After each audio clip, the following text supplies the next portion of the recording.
السلام عليكم ورحمة الله.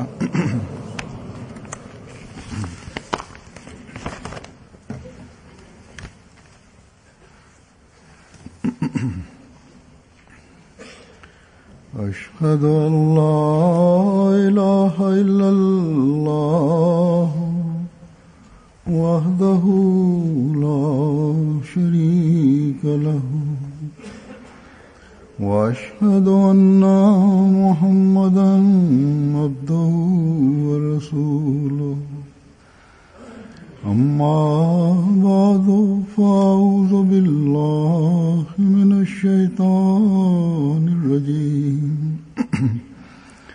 بسم الله الرحمن الرحيم الحمد لله رب العالمين الرحمن الرحيم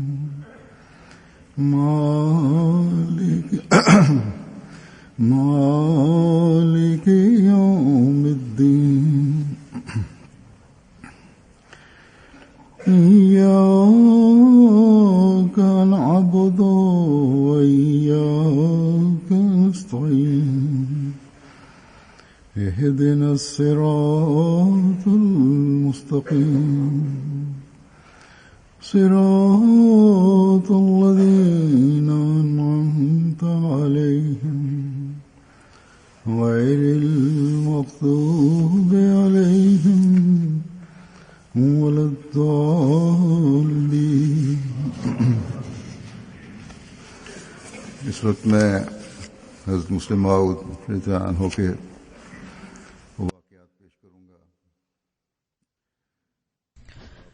At this time, I will present those incidents of Hazrat Muslih Maud, the second Khalifa of the Ahmadiyya Muslim community, where he cites and refers to the promised Messiah, on whom be peace.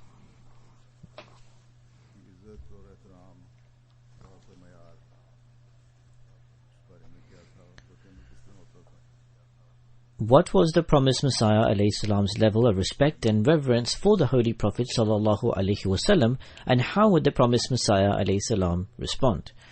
Hazrat Muslih Maud states in one place, mentioning an incident about Lake Ram, that once the promised Messiah, on whom be peace, was at the Lahore or Amritsar train station, and Pandit Lake Ram also arrived there, and said Salam to the promised Messiah, on whom be peace. Since Pandit Lake Ram held a very high status in Arya Samaj, those with the promised Messiah, on whom be peace, were very pleased that Lake Ram had come to say Salam to the promised Messiah. However, the promised Messiah, on whom be peace, did not pay the slightest attention towards this.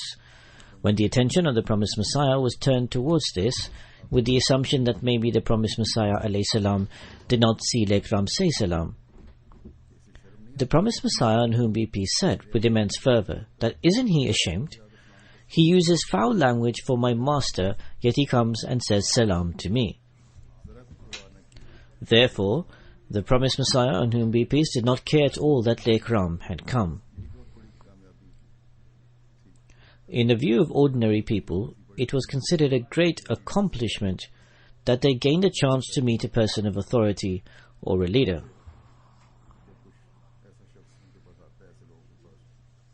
So thus, whenever such a person of this category comes near to them, they meet with him with great enthusiasm. However, if a poor person comes to them, they don't care at all.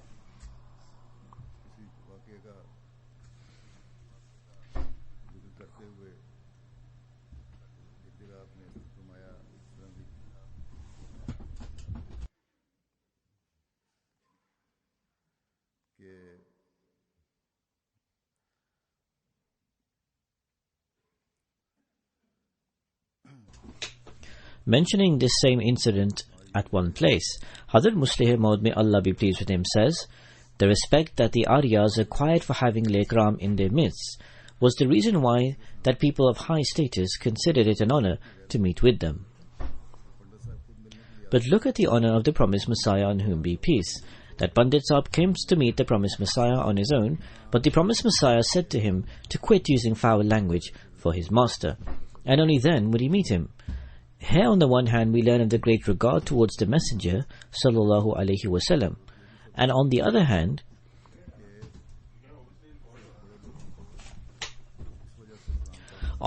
hand we also learn that it is not adequate to say salam to people of high status only because of their status, and that doing so will authenticate our honor. Rather, it is integral to be considerate of a poor man's honor, and to show devotion is a fundamental thing. If a person of a high status uses bad language against the Holy Prophet sallallahu alaihi wasallam, then regardless of how high a status the other person possesses, there is no need to give him importance. There are in any case various perspectives on this.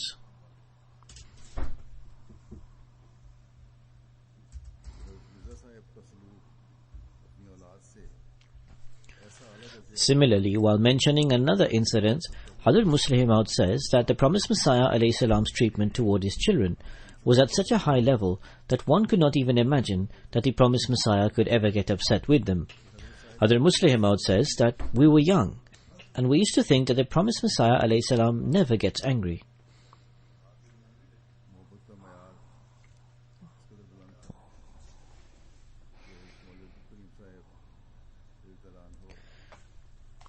His standard of love for his children was such that Hazrat Maulvi Abdul Karim Sahib, may Allah be pleased with him, states that he mentioned to Hazrat Musleh Maud, may Allah be pleased with him, that the promised Messiah alayhi salam once said that he felt pain in his rib.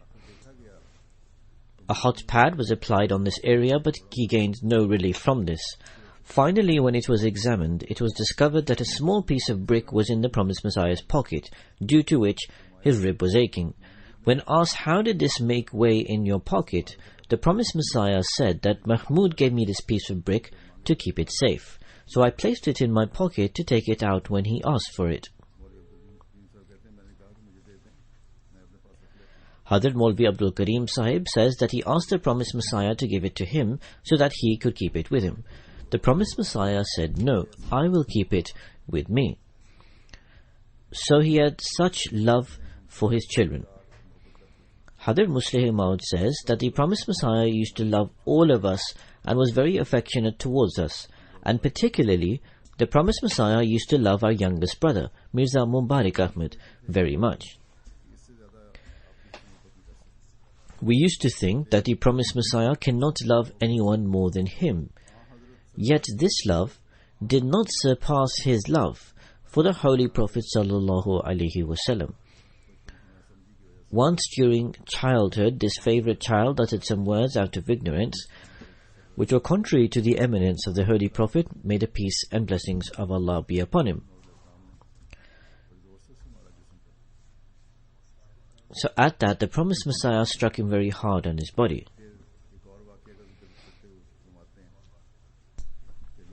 Then, while stating another incident, Hazrat Musleh Maud says that in Lahore there was a convention of Aryas, in which the promised Messiah, on whom be peace, was also invited. The organizers of the convention promised that not a single word will be uttered against the Holy Prophet, may the peace and blessings of Allah be upon him. However, severe abusive language was used at the convention. A few members of our community also went there, including Hazrat Maulvi Nuruddin Sahib, whom the promised Messiah, on whom be peace, respected particularly. When the promised Messiah heard of the abusive language against the Holy Prophet sallallahu alaihi wasallam at the convention, the promised Messiah said to Maulvi Sahib that, "How did your honor let you remain seated there? Why did you not get up and leave?" At the time, the promised Messiah was so furious that it seemed that the promised Messiah would become extremely upset with him. Maulvi Sahib said, "Hazur, it was a mistake." The promised Messiah said, "What kind of mistake is this that the Holy Prophet sallallahu alaihi wasallam is maligned, and yet you continue to sit there?" Hazrat Musleh Maud has stated that I was with Hazrat Khalifatul Masih I, and the promised Messiah also admonished me severely that why did you continue to sit there? Hence, nowadays, these people accuse the promised Messiah, on whom be peace, falsely, that God forbid, the promised Messiah thought of himself as someone greater than the Holy Prophet sallallahu alaihi wasallam. Can these people challenge these emotions and expressions? I wish that these accusers take notice of the promised Messiah, on whom be peace's love that he had for the Holy Prophet sallallahu alaihi wasallam.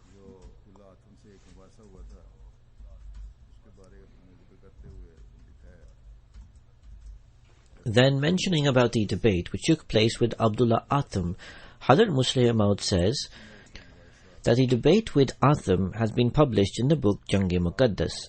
This debate of the promised Messiah took place when the promised Messiah had announced that he is the promised Messiah, and the Muslim clerics, the Maulvis, had announced that the promised Messiah was a kafir, an infidel. They had passed a fatwa, an edict, against the promised Messiah that he is wajibul qatl, liable to be killed. The time that the Hadhr Musleh Maud is referring to is 1923. It wasn't a peaceful time for the Jamaat as now. Nowadays, while in places where Ahmadis are less in number, they face adverse conditions. It was like that for the entire Jamaat back then, and these were the circumstances prevalent everywhere. In this time, a non-Ahmadi goes up against a Christian, because this challenge was given to the non-Ahmadis of Jedalia, who invited the promised Messiah to represent them in this debate. Hazrat Musleh Maud says that a non-Ahmadi challenges against a Christian. For this, the promised Messiah was requested to contend. The promised Messiah agreed to do so spontaneously. The promised Messiah did not say that the Christians are not our enemies like the non-Ahmadi Muslims are, because the Christians had not passed a fatwa to kill. But the non-Ahmadi Muslim clerics had passed a fatwa to kill. However, when the non-Ahmadi Muslims appealed to establish the honor of the Holy Prophet sallallahu alaihi wasallam and the honor of Islam and the unity of Allah the Almighty, then the promised Messiah, on whom be peace, left for this debate outside of Qadian. This was the promised Messiah, on whom be peace's regard for the religion and faith. For this, he did not worry about anything else.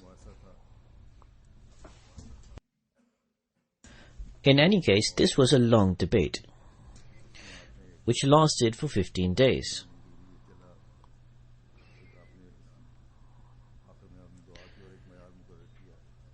And then ultimately the promised Messiah alayhi salam prayed, and he set a time limit and announced a prophecy. Regarding this prophecy, the promised Messiah himself says that tonight, when I supplicated earnestly and passionately prayed on the threshold of the Almighty that you decide regarding this matter. We are humble people. We cannot do anything without your decision. Hence, he showed this sign as a glad tiding that in this debate, out of the two parties, the one who is adopting falsehood intentionally and is abandoning the true God, that person will, according to these 15 days of the debate, 1 month for 1 day of the debate, that is, within 15 months, that person will be thrown in the pit of hell, and he will be inflicted with extreme humiliation on the condition that he does not turn towards the truth. And the one who stands for the truth and believes in the true God, his honor will become evident through this debate. The promised Messiah was indeed the believer of the true God. The Christians had taken Jesus for God, and they were debating about this. Anyways, this is a long discussion. As I have stated, the world had also witnessed the outcome of this. Regarding this matter, Hadhr Musleh Maud has stated 1 or 2 incidents which I will present now.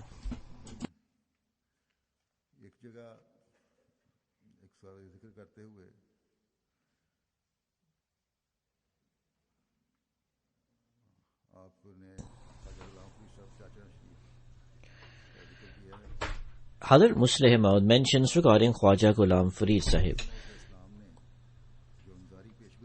that the prophecy as a warning regarding Deputy Abdullah Atem, which was stated by the promised Messiah as mentioned before and which I had read out, that when the time passed and Atem did not die, the time limit was for 15 months. Those with a superficial view started an uproar that the promised Messiah's prophecy had proven false.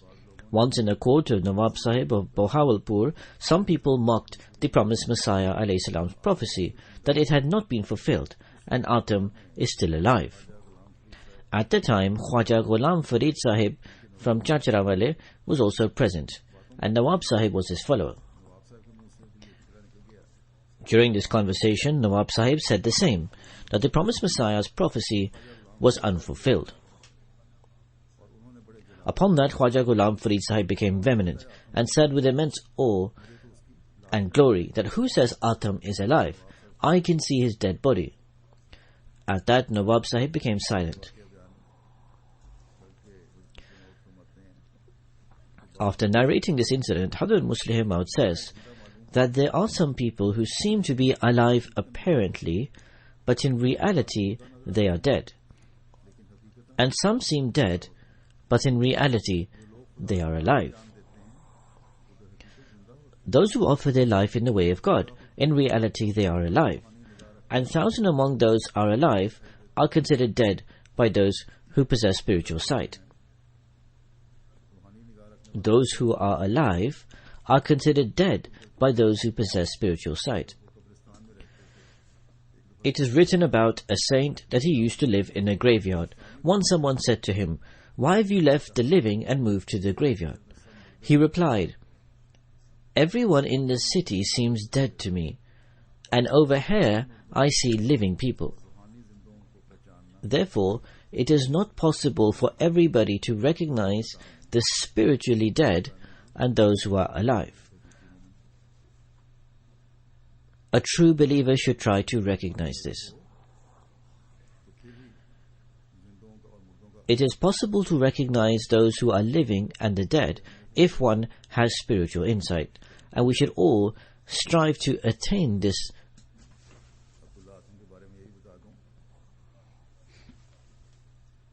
Regarding Abdullah Atem, let me also say that not only was he spiritually dead, but he also died physically according to the prophecy. Indeed, there was a small delay in this regard, but that was also for certain reasons, and for that the promised Messiah ﷺ has explained himself. Then regarding this prophecy of Atem, Hazrat Muslih Maud states, it is a duty of a mu'min, of a believer, to put his trust in Allah. It is Allah who does everything. However, it is our duty that we act, think, and speak according to what Allah the Almighty has said. That we should act, think, and speak in accordance to what Allah the Almighty has said. Hazrat Muslih Maud says that the promised Messiah foretold the prophecy about Atem and its time period passed. He says, I was 6 or 7 years old at the time. I remember the scene clearly. The place where the book depot in Qadian was located,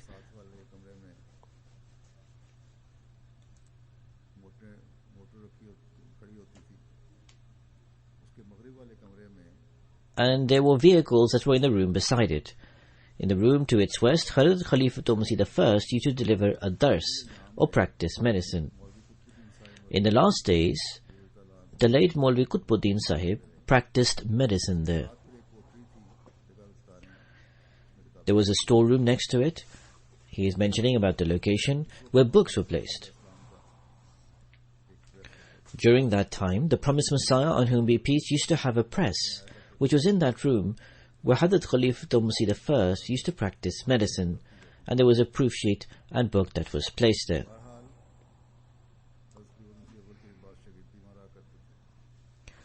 In any case, some of the students of Hazrat Khalifatul Masih I also used to stay there. In those days, there weren't many people there, so normally those who used to come became the students of Hazrat Khalifatul Masih I. This was the madrasa, and Hazrat Khalifatul Masih I used to teach there. Other than this, there was no other madrasa.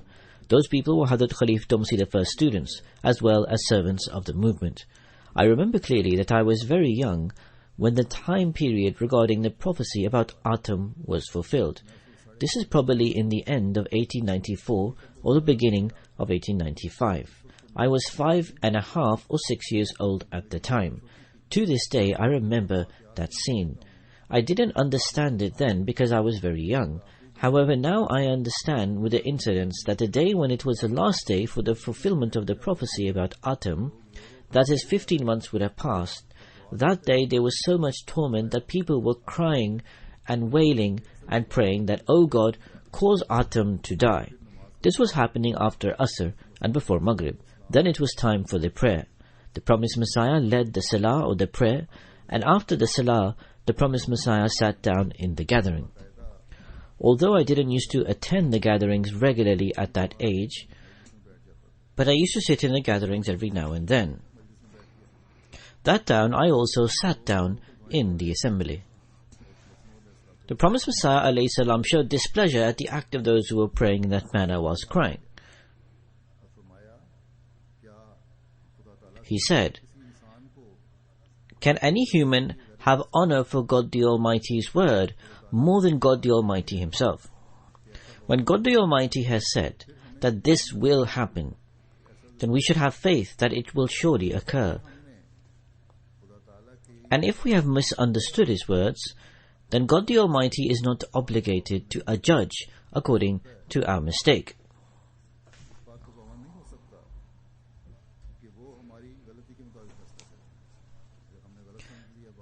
If we have misunderstood this thing, then God the Almighty is not obliged to adjudge according to our understanding.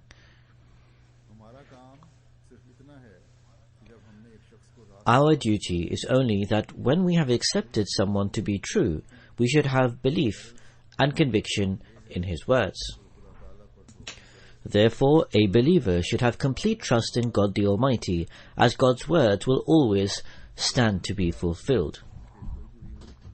And as I have mentioned, that this prophecy was fulfilled, and indeed fulfilled in a great splendor. Although the prophecy was deferred for a short duration because of Abdullah Atom's repentance. However, he eventually came under its wrath. Regarding this prophecy, the promised Messiah has mentioned in several instances, and I will relate one or two of these. Regarding the prophecy concerning Abdullah Atom, the promised Messiah states that members of our community should be aware of these issues. Our community should be aware of these issues. They should always remember them. They should remember regarding Atom's repentance that as soon as he heard the prophecy, he took out his tongue, placed his hands on his ears, trembled, and went pale. His act of repentance was witnessed by a large gathering and was overcome with fear and fled from one town to another. He ended his opposition and never published anything after that against Islam. He also failed to show up when he was invited through an announcement that was published with a reward for him to take oath. In consequence of concealing a clear and truthful testimony, he died according to the prophecy made about him.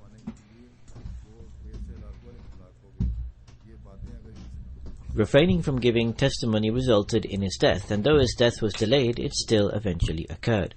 If these details were presented before a fair-minded Christian, even he would be compelled to acknowledge this. Therefore, it is incumbent to be fully aware of these issues and necessary to consult books. It is only by reading the books of the promised Messiah that one can be aware of these matters. Then the promised Messiah in another place states that this prophecy was conditional. He remained in a state of panic and wandered from one town to another. If he really had faith and trust in Jesus Christ, then what was the reason for all this apprehension? However, as soon as he concealed the truth and sought to misguide the people, because at times concealing the truth can prove to become a stumbling stone in the way of some of those who are unaware of the facts. God Almighty, according to His promise, removed him from this world within 7 months of publishing our last announcement. and the death with which he feared and sought to flee from eventually took hold of him. I cannot understand what difficulties people could have in relation to Atam's incident. In spite of the strong evidences present, they deny the prophecy, whereas the courts at times give out the death penalty to offenders based on strong evidences alone. Thus Atam was a huge sign, and in clear and elucidative terms, a revelation can be found in Barahin-e Ahmadiyyat that alludes to this incident. Then, in another place, the promised Messiah regarding the prophecy states that it mentions the condition of failing to repent. The condition does not state he should become a Muslim. Before this, he had already written that the Holy Prophet ﷺ, God forbid, was Antichrist, and it was because of this reason that the debate was held. And when I told him the prophecy, he immediately covered his ears with his hands and pleaded his innocence that he did not use the word Antichrist. These people fail to understand that to become a Christian or idolater is not the cause for the calamities that strike the earth. Becoming a Christian or idolater is not the cause for the calamities that strike the earth, because for such punishment the day of judgment has been decreed. Calamities or punishment occur because of mischief. If Abu Jahl and others had not committed mischief, then the punishment would not have befallen. Punishment and calamities do not come merely because of false religious beliefs, and neither is any prophecy made because of it. Prophecies are always made because of increased mischief. The promised Messiah then states that no matter how much a person indulges in worshipping idols and other humans, punishment does not befall until there is mischief. If calamities were to occur simply because of these reasons, then what would happen on the day of judgment? The promised Messiah also stated that the real prison for the disbelievers is in fact the day of judgment, whereby decisions will be made. A natural question that arises then is that why do calamities occur in this world and punishment? A concise answer has been given by the promised Messiah, which is that it is as a result of mischief. During the course of the debate, the Christian missionaries devised a ploy in an effort to degrade the promised Messiah and sought to test the promised Messiah in such a manner that would result in his humiliation.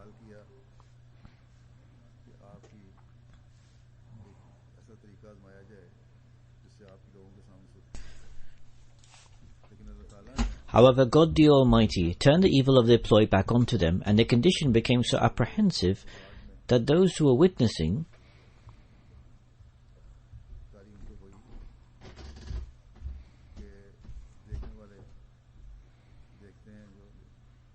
said that it was a state that ought to have been seen or witnessed. Regarding this, Hazrat Musleh Maud states that at the time I was very young. I was a small child, and so with reference to Hazrat Khalif Tumsi I, stated that Hazrat Khalif Tumsi I used to say that in the debate with Atam, I witnessed an incident in which we were left dumbfounded, and soon after our heads soared into the skies. He used to say that when the Christians became tired and realized that all their ploys have failed, they gathered some blind, deaf and crippled people with the help of a few Muslims. This was in order to make a mockery, and they made them sit on one side before the debate recommenced. When the promised Messiah arrived, they immediately presented those blind, deaf and crippled people before him and said that disputes cannot be resolved through speech alone, and the debate has now finished.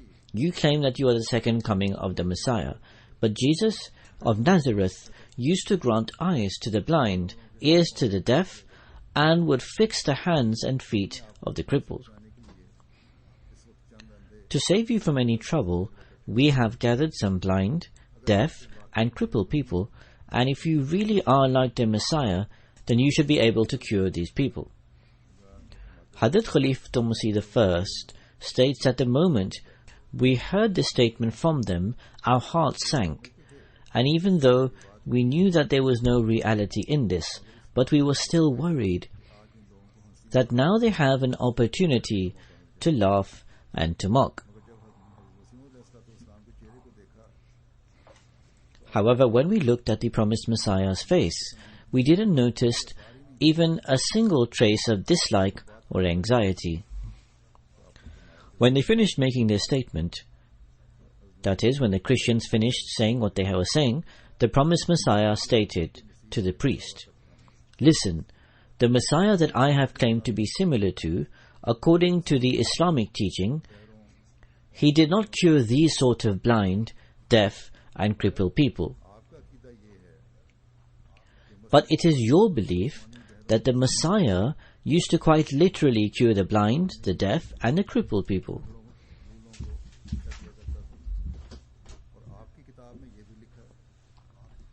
It is also mentioned in your book, in the Bible, that if you have even an iota of faith, and you call on the mountains to move, they will move.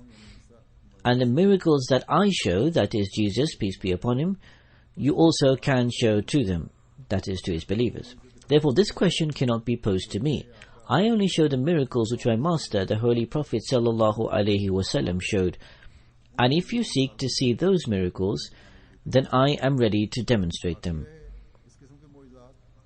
As far as these miracles are concerned, the Bible states that any Christian who has even a grain's worth of faith can show the same kind of miracles as Jesus the Messiah of Nazareth did. Therefore, it is good that you have gathered these blind, deaf, and crippled people and saved us from this trouble. Now that these blind, deaf, and crippled people are present among us, if you have even a grain's worth of faith, then you should cure them. Hazrat Khalifa Masih I used to say that the Christian clergy were left astonished at this answer, and they started to pull the crippled people away. Thus, God the Almighty grants honor to His close servants on every occasion, and He grants them with such answers that thereafter the enemy is left staggered. Hadhr Musleh Maud states regarding a person who had great belief in the promised Messiah but then later renounced his belief.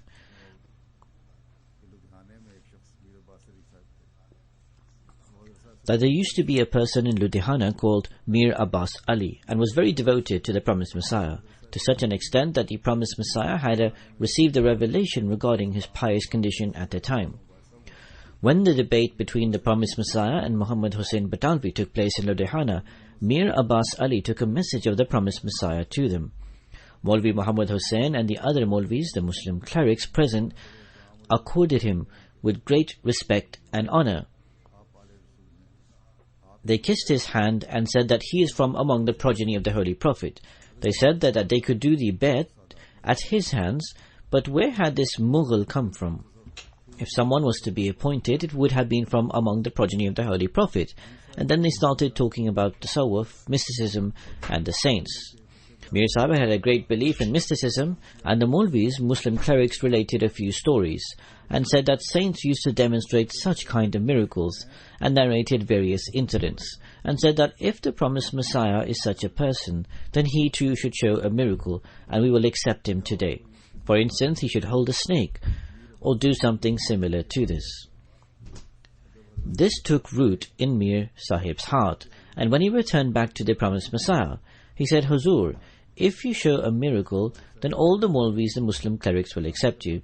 The promised Messiah used to say that the moment he heard the word miracle from Mir Sahib's mouth, he immediately became certain that Maulvis had now led Mir Sahib into their trap. The promised Messiah explained to him, but he would not understand, and as a result his faith was wasted, and he lost all his devotion and belief that he once possessed.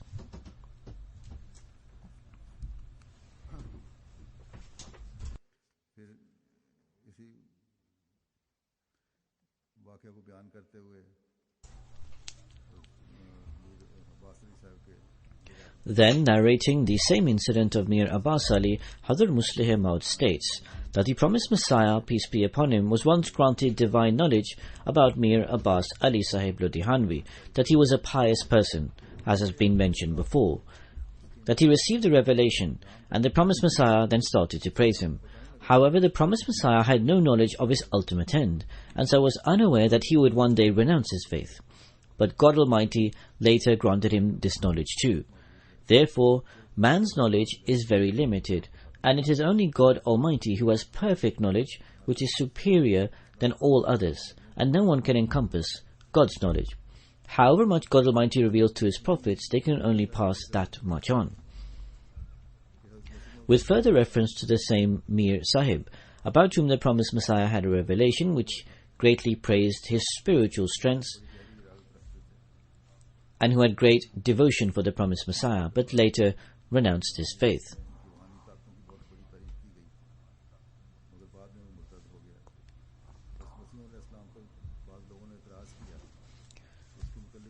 Some people raise allegations against the promised Messiah that he has been praised in devised revelation.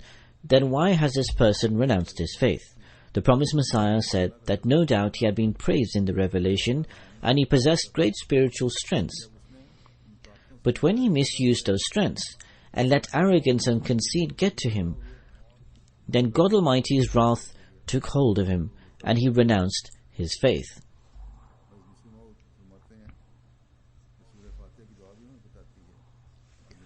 Hadhrat Musleh Maud states that the prayer in Surah Al-Fatiha informs us that man is ever prone to hypocrisy and disbelief, and both of these ills attack people only after they have entered the circle of those who have been rewarded by God.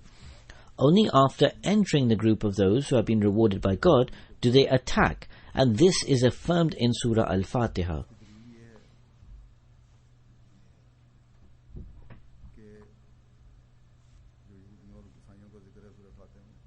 Which speaks of the Jews and the Christians in this similar state after having been rewarded.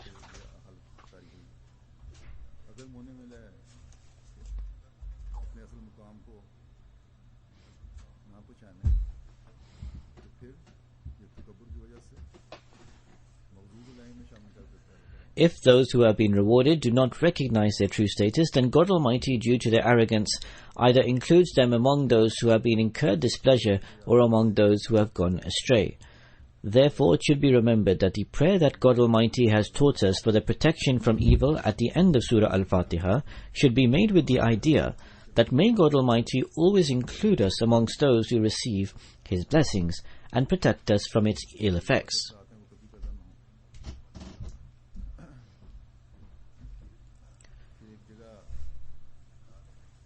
Worldly knowledge does not constitute for nobility or eminence.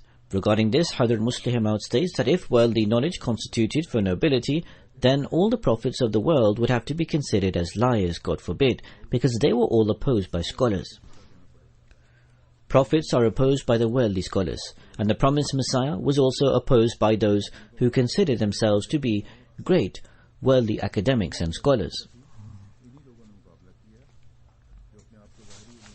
Maulvi Muhammad Hussain Batalvi, in a very degrading manner, used to write to Munshi Ghulam Ahmad for the promised Messiah, suggesting that the promised Messiah was not a scholar.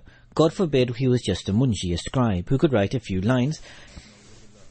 And Maulvi Muhammad Hussain would become very happy when he would write the word munshi, scribe. Hadhrat Musleh Maud then states that I was very young when Maulvi Sayyid Muhammad Ahsan Sahib Amravi mentioned in a gathering that Maulvi Muhammad Hussain Sahib Batalvi wrote in reference to him that he is a Maulvi, but for the promised Messiah he wrote the word Munshi. Hadhrat Musleh Maud states that I was very young, but I still remember that I disliked the fact that he mentioned this in a gathering, and even today I dislike it.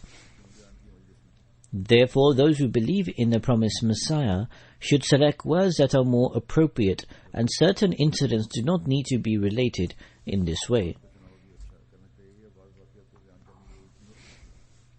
We often hear about the incidents of the promised Messiah's truthfulness. We should also hear it in the words of Hadhrat Musleh Maud.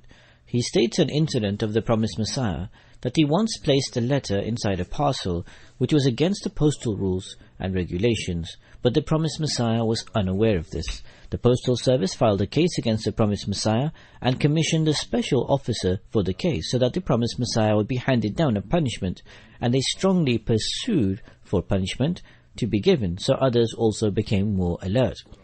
The promised Messiah's lawyer told him that the case is very simple. Because the parcel had not been opened in front of the witnesses, therefore he should simply deny it, and say that he had sent the letter separately, but because of mischief and enmity they claim it was placed inside the parcel. The promised Messiah said that this would be lying, but the lawyer replied that there was no other way of escape.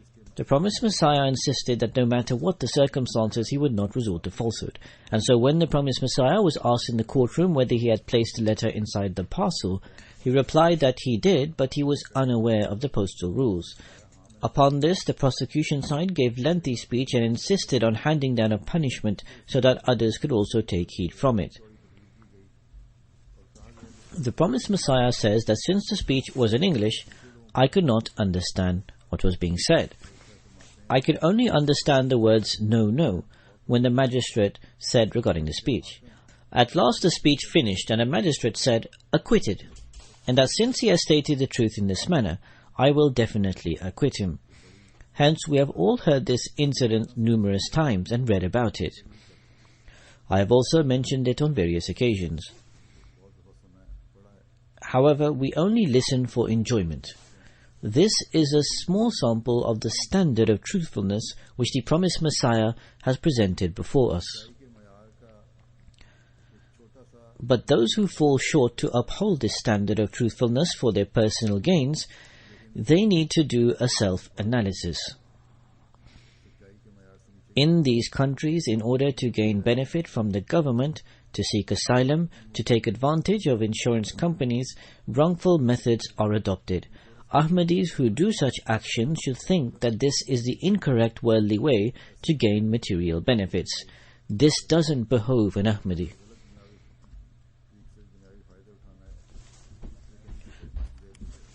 Is it permissible to use mystical and magical enchantments? Sometimes people use these greatly. Hazrat Muslih Maud wrote that the promised Messiah used to say about Hazrat Abu Hurairah, may Allah be pleased with him,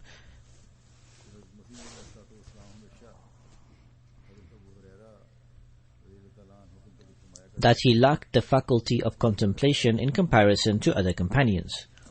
The Maulvis and Muslim clerics made a lot of noise in protest, but what is correct is obviously correct. These days all the hadith that favour Christians, that is in support of Christianity, are all narrated by Hazrat Abu Hurairah. The reason for this was that he did not look at the reference to context, and he used to narrate small portions of a conversation without understanding it fully. However, other companions used to narrate while understanding the context. Similarly, now traditions are being published regarding the promised Messiah. Many amongst them are being narrated by people who do not possess the faculty of contemplation, and for this reason, such narrations get published upon which people start objecting in front of us. Therefore, once a narration was published that the promised Messiah instructed some people to recite a chapter of the Quran repeatedly whilst taking some chickpeas.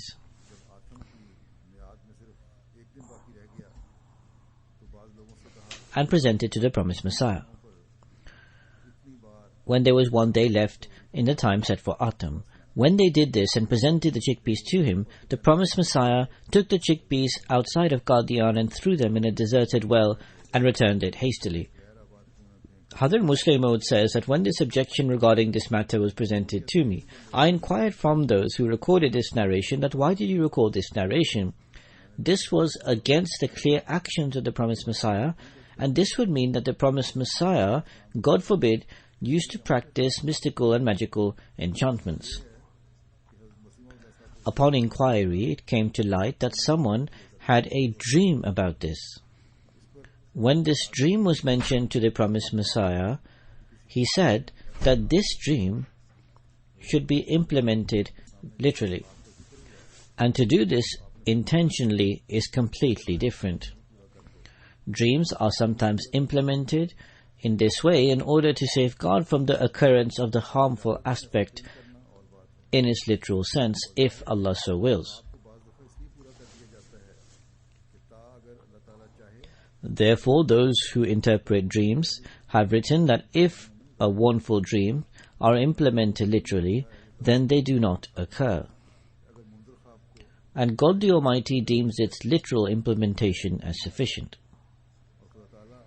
We see an example of this from the hadith of the Holy Prophet ﷺ. The Holy Prophet saw gold bangles of the Khazar in the hands of Suraka bin Malik. In this vision, one indication was that Iran will be conquered, and normally that is what we construe, that Iran will be conquered. The other indication was that after the invasion of Iran, some calamities and afflictions by the Iranians are also inevitable. Because if gold is seen in a dream, its meaning are grief and affliction. Hadrat Umar, may Allah be pleased with him, understood this meaning of the Holy Prophet ﷺ's vision, and he called Suraka and instructed him to wear the bangles, or I will flog you. Men are forbidden to wear gold bangles. So this was not only to fulfill what was said about the Holy Prophet, rather it was also to avoid the harmful aspect, if there was any. For this reason, Hazrat Umar made Suraka bin Malik wear the bangles. Hence, Suraka bin Malik was made to wear the gold bangles, and in this way Hazrat Umar tried to avert the sorrowful and worrisome aspect of the Holy Prophet ﷺ's vision. So some things that are said without reference to context can create issues.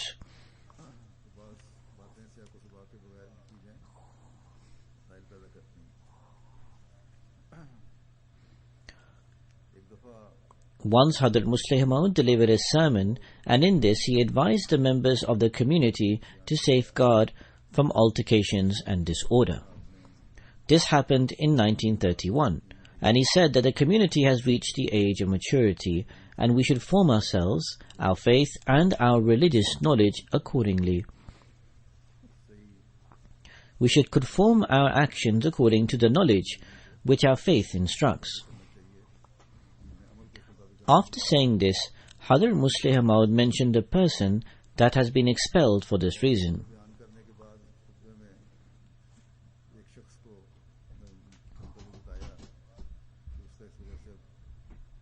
When after the sermon the Khutbah Saniya commenced, then during this sermon a person stood up and asked Hadrat Khalifa Masih II that, Hazur, what is the name of the person whose expulsion has been announced?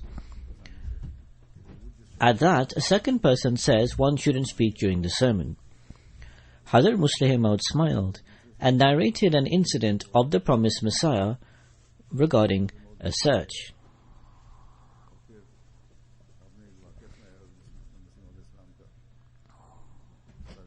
Superintendent Police Gurdaspur was carrying out this search in relation to the murder of Pandit Lekhram. The promised Messiah said that the Superintendent Police tried to go through a small door and injured his head severely. He banged his head on the frame of the door and his head started to spin. We offered him milk, but he refused and said that I am here at this time for this search, and this would be against my official obligation. This was his reply to the promised Messiah. At that, the same person who has been mentioned earlier, who asked the name of the person who was expelled. Hadrat Musleh Maud says that this same person who just spoke now spontaneously said he asked the promised Messiah that, Hazur, did his head bleed or not? The promised Messiah alayhi salam laughed and said, I didn't take his hat off to see. So similarly, some people are in the habit of speaking meaninglessly sometimes. Anyways, it is not permissible to speak during the sermon. But the other person who spoke up to advise that it is not permissible to speak during the sermon, his act was also wrong. It is pointed out through an indication, or it can be mentioned afterwards. At this, Hadrat Musleh Maud narrated another joke, that a person came to the mosque while prayer was being offered in congregation. He said Salam out loud. A worshipper replied Wa alaikum as-salam out loud in the same manner. The other worshipper who was standing beside him said, You don't know that it is not permissible to speak during the prayers? Why did you reply? So anyways, it should be kept in mind that the sermon is part of the prayer. Hence, it is not permissible to speak during the sermon. If something needs to be said or to stop someone, then the Imam who is delivering the khutbah or the sermon can do so. Even the Imam cannot speak during the prayer. Even in the houses, the children should be trained particularly regarding this matter, that as it is not permissible to speak during the prayer, it is also not permissible to speak during the sermon.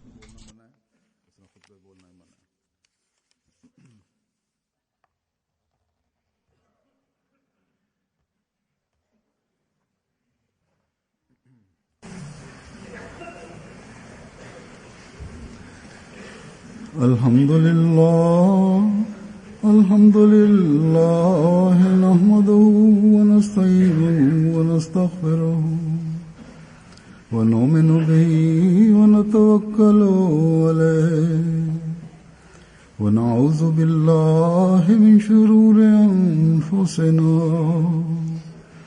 ومن سيئات أعمالنا من يهده الله فلا مضل له ومن يضلل فلا هادي له ونشهد أن لا إله إلا الله ونشهد أن محمدا عبده ورسوله عباد الله رحمكم الله إن الله يأمر بالعدل والإحسان وإيتاء ذي القربى وينهى عن الفحشاء والمنكر والبغي يعظكم لعلكم تذكرون اذكروا الله يذكركم وادعوه يستجب لكم ولذكر الله أكبر.